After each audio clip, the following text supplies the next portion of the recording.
নমস্কার, আমি সীতারাম। আজকের একটু অপশান ট্রেডিং নিয়ে আমি কথা বলবো। অপশান ট্রেডিংটা বলতে ইন্ডাইসেসের অপশান ট্রেডিং, সেন্সেক্স নিয়ে কিছু কথা বলবো। সেন্সেক্সে আমি দেখছিলাম যে কিছু সেট আপ তৈরি হয়েছে। আমি যদিও এখন ইলেকশন পর্যন্ত ট্রেডিং অ্যাভয়েড করছি, but I am continuously monitoring কী হচ্ছে না হচ্ছে।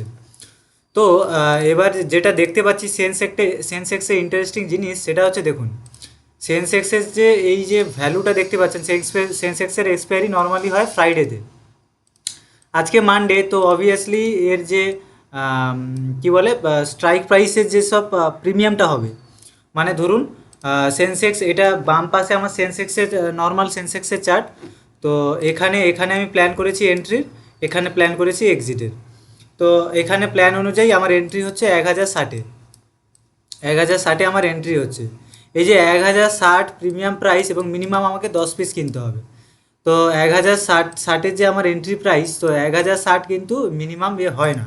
1060 থেকে অনেক কম হয়, 50% হয়, মানে 500-র আশেপাশে থাকে মানডেতে। এর হচ্ছে স্ট্রাইক প্রাইসের প্রিমিয়াম প্রাইস। তো এত বেশি কেনই বা অ্যাভয়েড করছি, তার কারণটা এখন আমি স্পষ্ট করে দেবো। দেখুন, এই যে এত যে প্রিমিয়াম, কালকের হচ্ছে 4 তারিখ একটা বড় ইভেন্ট আছে, ইলেকশন রেজাল্ট। যদি কালকে সব ঠিকঠাক থাকে, আইভি অর্থাৎ ইমপ্লাইড ভোলাটিলিটি, এটা বেশি আছেই বলে প্রিমিয়াম প্রাইস এত হাই। ইমপ্লাইড ভোলাটিলিটি যখন ডাউন হয়ে যাবে, তখন হচ্ছে প্রিমিয়াম প্রাইসগুলো ফট করে নেমে যাবে। এবার ইমপ্লাইড ভোলাটিলিটি কখন কমে যাবে?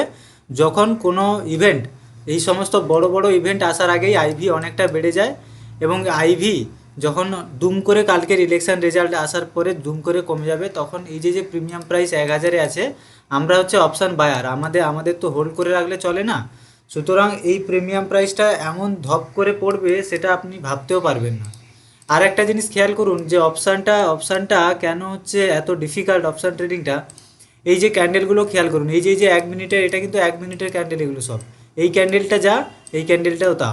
দেখুন, এই ক্যান্ডেলটা কিন্তু গ্রিন তৈরি হয়েছে নর্মাল ইন্ডাইসেসে, কিন্তু প্রিমিয়ামের মধ্যে এই ক্যান্ডেলটা রেড তৈরি হয়েছে।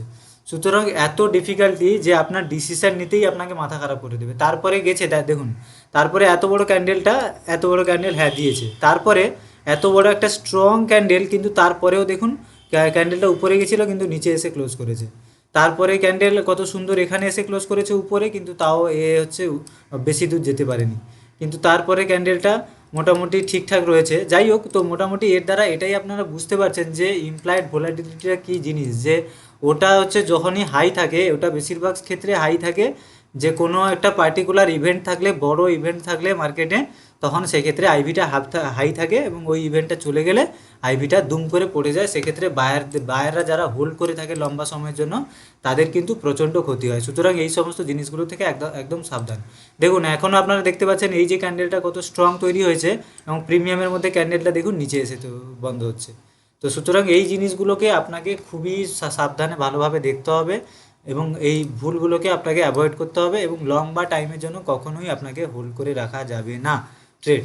ঠিক আছে, বোঝা গেল। ধন্যবাদ, দেখা হচ্ছে পরের এডুকেশনাল ভিডিওতে। তো এবার থেকে অপশান ট্রেডিংয়ের ব্যাপারেও বা ডে ট্রেডিংয়ের ব্যাপারেও ধীরে ধীরে আমি ভিডিও আনতে শুরু করব। ডে ট্রেডিংয়ের ব্যাপারে যাদের ইন্টারেস্ট আছে, আমার টেলিগ্রাম চ্যানেলে জয়েন করতে পারেন, সেখানে আমি আপডেটও দিতে থাকবো, নর্মাল রেগুলার আপডেট মার্কেটে। करना तो बंद आया, रुकना तो बंद आया, राह पे चल बंद आया।